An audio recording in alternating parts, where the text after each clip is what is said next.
स्वीकार करें।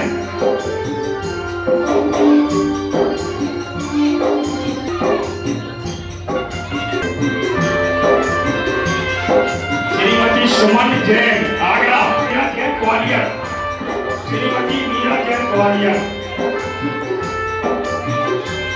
मीरा जैन ग्वालियर।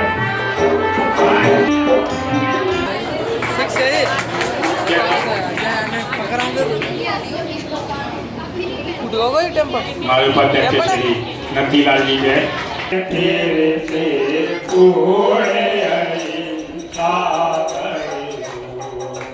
जग भर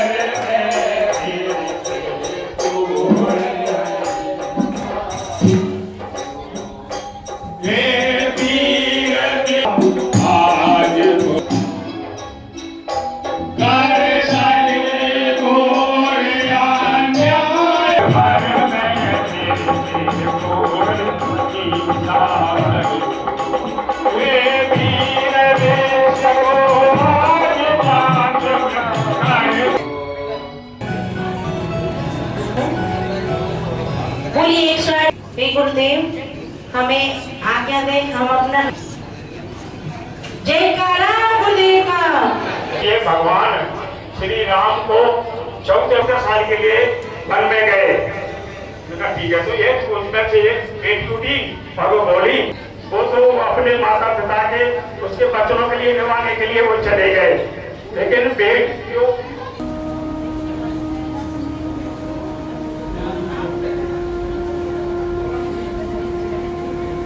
के अंदर प्रवेश करती है, यहाँ माता पिता से आकर के मिलती हैं।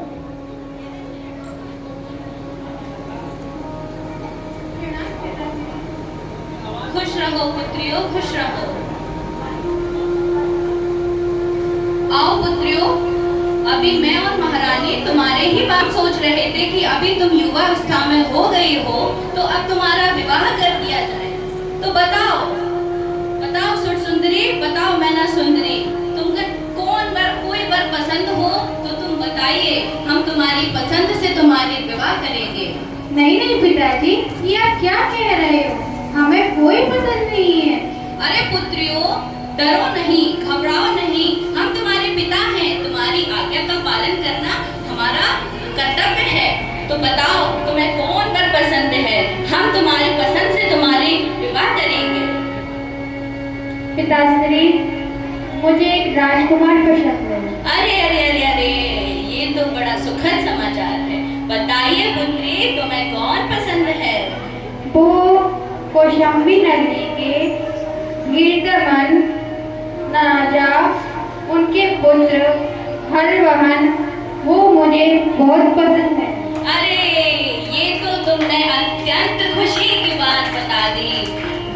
कौशाम्बी के राजा तो मेरे बचपन के मित्र हैं, उनके पुत्र से तुम्हारे विवाह की चर्चा हम अवश्य करेंगे। बताओ मैना, तुम्हें भी कोई वर पसंद हो तो तुम्हारा भी साथ ही साथ विवाह कर दें? नहीं पिताश्री, हमारा ऐसा कोई पसंद है, आप जिससे चाहो उससे हमारा विवाह करा सकते हो। चलो ठीक है, पहले सुर सुंदरी को करते हैं, फिर तुम्हारी भी बारी आएगी।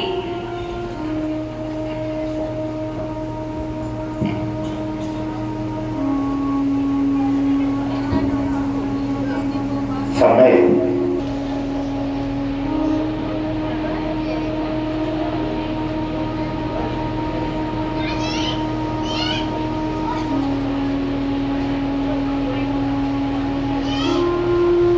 प्रणाम पिताश्री। खुश रहो सुर सुंदरी, खुश रहो। पिताश्री, आपने मेरे जिस राजकुमार के साथ विवाह किया है, मैं जिसको पसंद करती थी, उस दिन मुझे बहुत सुख की प्राप्ति हुई है। आपने तो मेरा भाग्य ही बना दिया। अगर आप मेरा भाग्य न बनाते तो मैं। खुशी का समाचार है। ये देखो, मैंने अपनी पुत्री का विवाह किया, और ये देखो मेरी पुत्री कितनी खुशी है, कितनी संपन्न राजकुमार से, कितने संपन्न राज्य में मैंने उसका विवाह कराया है। और ये देखो, ये कहती है कि पिताजी आज ये सारे धन सन ली है पिताजी, मैं बहुत खुशी हूँ। होता है तो पिता को कितना खुशी का अनुभव होता है।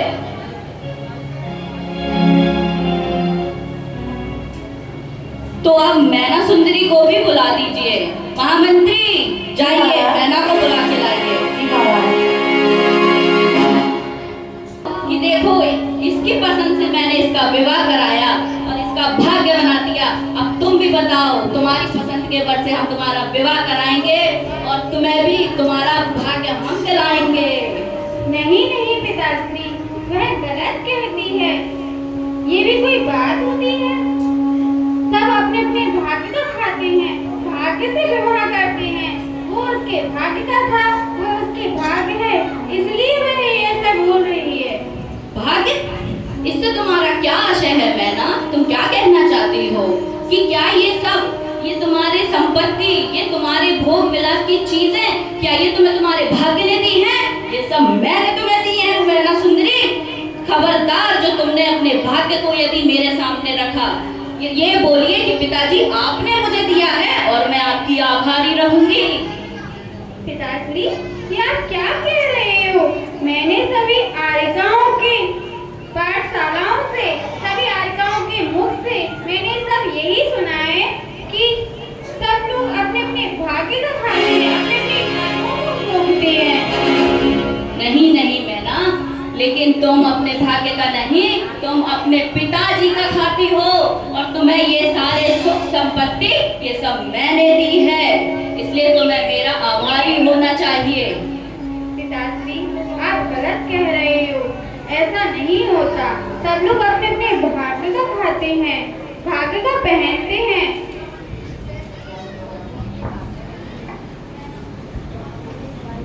है हम तुम्हारी पसंद से तुम्हारा विवाह कराएंगे और ये भाग्य वगैरह की बातें सब छोड़ दो और हम जहाँ तुम्हारी पसंद से विवाह कराएंगे, हमको विश्वास है कि तुम वहाँ खुश रहोगी।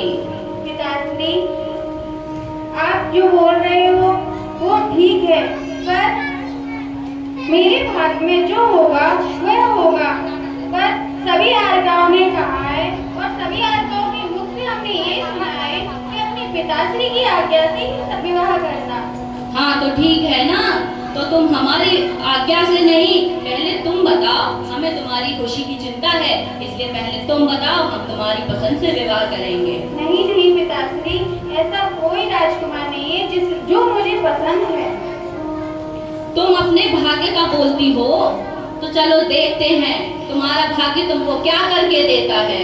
पिताश्री, आप हमसे ऐसे कैसे बात कर रहे हो? आज ऐसा प्रतीत हो रहा है कि आज अपनी पुत्री से नहीं बल्कि अपनी सभा में बैठी हुई प्रजा से बात कर रहे हो। मीना सुंदरी, तुम्हारा ये दुस्साहस आज तुम्हारे शब्दों से बगावत की बू आ रही है।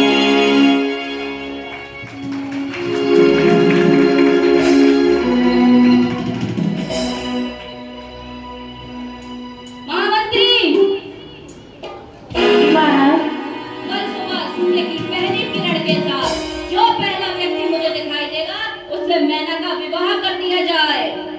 जी महाराज, अब यहाँ पर पर्दा गिरता है, यह दृश्य समाप्त हो।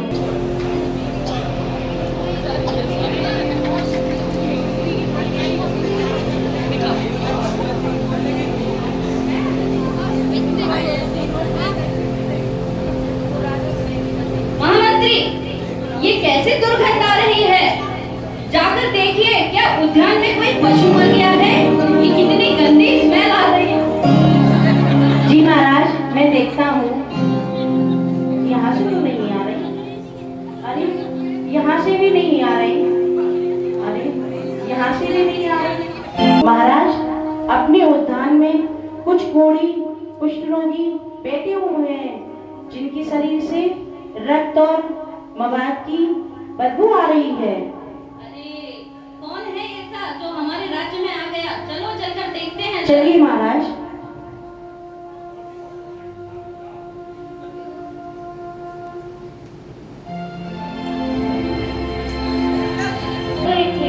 इसलिए इस शरीर से हम चला नहीं जाता, इसलिए यहाँ बैठ गए थे। हमारी बिना आज्ञा के हमारे राज्य में प्रवेश करना वर्जित है। और क्या तुम्हें ज्ञात नहीं कि तुम्हारे इस रोग से हमारे राज्य में महामारी फैल सकती है? महाराज, हम चले जाते हैं अपने साथ सैनिकों के साथ। तुम्हें